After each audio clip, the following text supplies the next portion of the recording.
ಇಟ್ಟು ನೀಚದನತ್ತ ನನಗೆ ಗೊತ್ತೇ ಇರಲಿಲ್ಲ. ಮಳೆ ಬೇರೆ ಜಾಸ್ತಿ ಬರಕತ್ತದ, ನದಿಯರ ಹಿಂಗ್ ಹೊಂಟದ. ಪರಮೇಶ್ವರ, ನಿನಗೆ ಬೇಕಿದ್ರೆ ನನ್ನ ಜೀವ ತಗೋ, ಆದ್ರ ಮಹೇಂದ್ರ ಬಾಹುಬಲಿ ಬದುಕಬೇಕು. ಮಹೇಂದ್ರ ಬಾಹುಬಲಿ ಬದುಕಬೇಕು.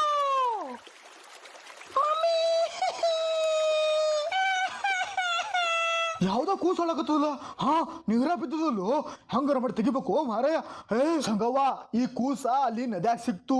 ಒಬ್ಬ ಮಹಾರಾಣಿ ಇದನ್ನ ಹೊತ್ಕೊಂಡ್ ನಿಂತಿದ್ಲು, ಆದ್ರ ಇದು ನನ್ನ ಕೈ ಕೊಡ್ತಿದ್ದಂಗೆ ಆಕಿ ಪ್ರಾಣ ಬಿಟ್ಬಿಟ್ಲು. ಮೋಸ್ಟ್ಲಿ ಕೂಸಿಗೆ ಪ್ರಾಬ್ಲಮ್ ಇರ್ಬೇಕು.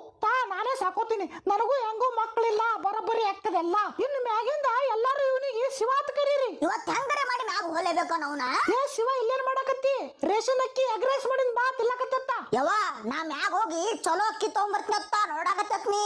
ನಮ್ಮ ವಂಶದಾಗೆ ಯಾರು ಹೋಗಿಲ್ಲ, ಹೋಲ್ ಬಿಡು, ಹೋದಾಗತ್ತ. ಈಗ ಬಾ, ಊಟ ಮಾಡತ್ತ ಬಾ. ನಮ್ ಪಾಲಿಗೆ ರೇಷನ್ ಅಕ್ಕಿ ಬಿಟ್ಟಿದ್ದಲ್ಲ, ದೌಡ್ ಬಾ, ನಾ ಅಕ್ಕಿ ತೊಳೆದು ಅಡಿಗೆ ಮಾಡ್ತೀನತ್ತ. ಬರೀ ಹಿಂಗೆ ಅಲ್ಲಕತ್ತಿ. ರೇಷನ್ ಅಕ್ಕಿ ಕಾಲಾಗ ಸಾಕಾಗ್ಯದ.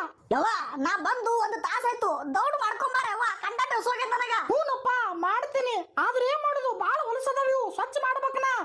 ಹಿಂಗಂದ್ರ ಮೇಳಾಗಲ್ದಮ್ಮು, ಮಾಡೇ ಬಿಡುನತ್ತ. ಯಾರೋ ಇವ ಅಕ್ಕಿ ಮೂಟೆ ಹೊತ್ತಾವ, ಎಗ್ಗರಾಯಿಸಬೇಕಂತ ರಾತ್ರಿ ಬೆಳಗನ ಹತ್ತಾವ. ಹಿಂದೆ ಕೇಳಿಲ್ಲ, ಮುಂದೆ ನೋಡಲ್ಲ. ನೋಡವ್ವ, ಅಕ್ಕಿ ಎಲ್ಲ ಒಂದೇ ನಿಮಿಷದಾಗ ಸ್ವಚ್ಛ ಮಾಡಿಬಿಟ್ಟೆ. ತಗೋ, ಮತ್ತ ತುಂಬಕೋ, ಮಾಡುನತ್ತ ಎಗ್ ರೈಸ. ಹೌದು.